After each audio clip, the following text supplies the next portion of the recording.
In today's video, we find out how did the players fare with Session 1 of Dragon of Icespire's Peak, and we introduce who the characters are. Let's do it.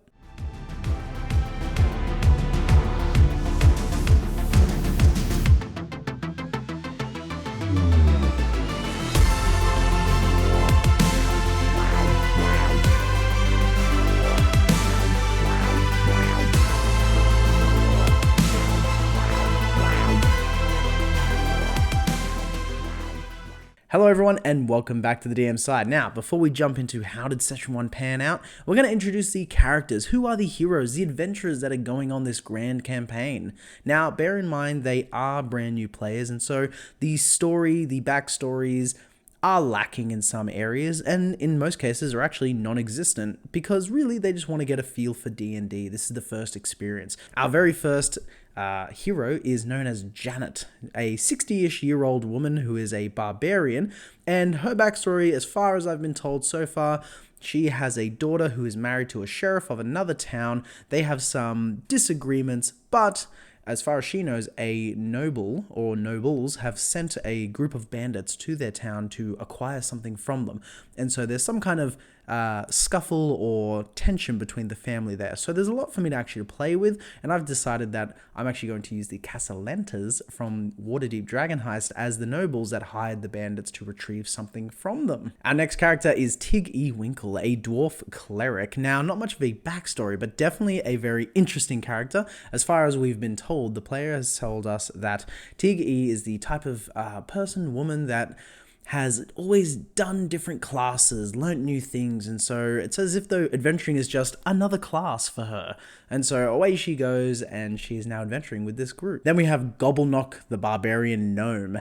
No backstory, purely just a want, a need to adventure and collect gold. Next we have Bubbles, the red tiefling monk. Now Bubbles, as far as we've got with backstory, has a criminal background. Her family is part of some kind of crime syndicate. I'm not entirely sure if I want it to be more of a Zentarum or Xanathars from Waterdeep.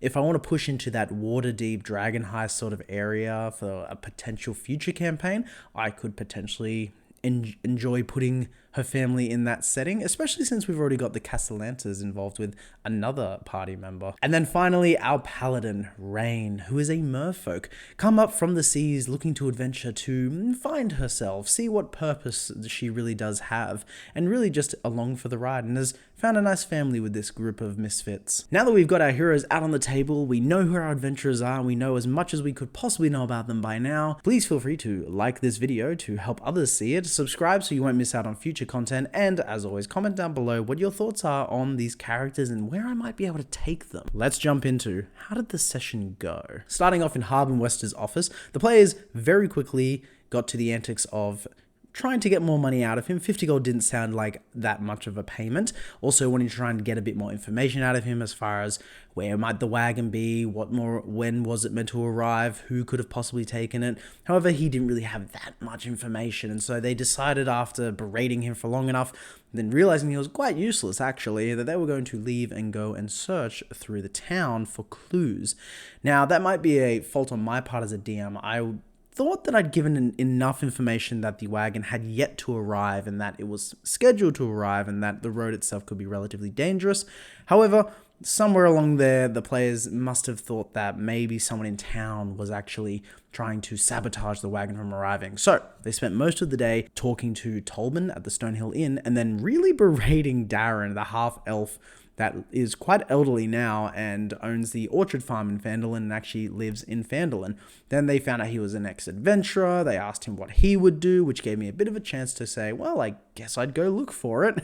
We had a bit of a laugh there and they all sort of realized, well, maybe we should do that exactly. So eventually they then started to leave Phandalin. They did, however, run into Bartha, who owns Bartha's Provisions, whose provisions they are going to find, and she had some ill words about Harbin Wester, which gave a little bit of information about what happened in the Lost Mines of Phandelver. They heard about the red brands that were here. They heard about how the mine had been found and opened up, and now that the town had more money coming in, which is really good for business. And then when she found out that they were only offered 50 gold, she was very upset about that and offered them an extra 50 gold on top for them to find her provisions. After half a day's journey, they came across some tracks that were leading up into the Neverwinter woods. They followed them there and then successfully stealthed their way through the woods until they came to an open grove where the goblins were sitting and eating the remains of the unfortunate two men that were bringing the wagon to town. They snuck up and they ambushed them, and luckily they were able to quickly dispose of them and save the wagon from being taken away and never to be seen again. Now, we finished our session there because we're only playing very short sessions for the new group. We're usually around 2 to 3 hours.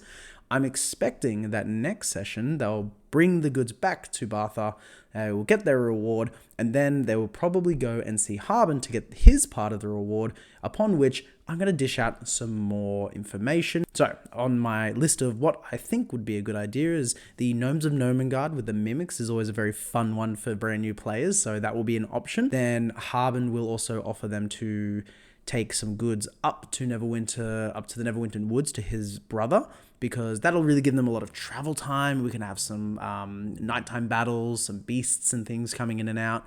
And on top of that, I'm going to offer them to save Alphonse's ranch. And that's going to be tied to Silder Hallwinter, because they already want to go and see who lives in the mansion atop the hill. So Alphonse will be one of Silder's friends, old friends, and he is the one who's actually offering them payment to go and bring him back to Phandalin or to help protect his ranch from the orcs. If you're running the Essentials Kit, comment down below how did your players go with their very first session, or head on over to the DMSide 641 Instagram and direct message me. We can chat about some ideas, what you're doing, what I'm doing. I love getting these ideas from everyone and other DMs that are out there, even players telling me about their experiences, because it really does help. Next week, we're going to see how they went with this session that I've planned, which quest did they take, and how far did they get into it, because players really can, even in a short amount of time, they can get through multiple quests if they just really nail it on the head. Or we'll see if they go in a completely different direction. Maybe they'll head up to Neverwinter, and then that's going to be a whole basket of things. See you then.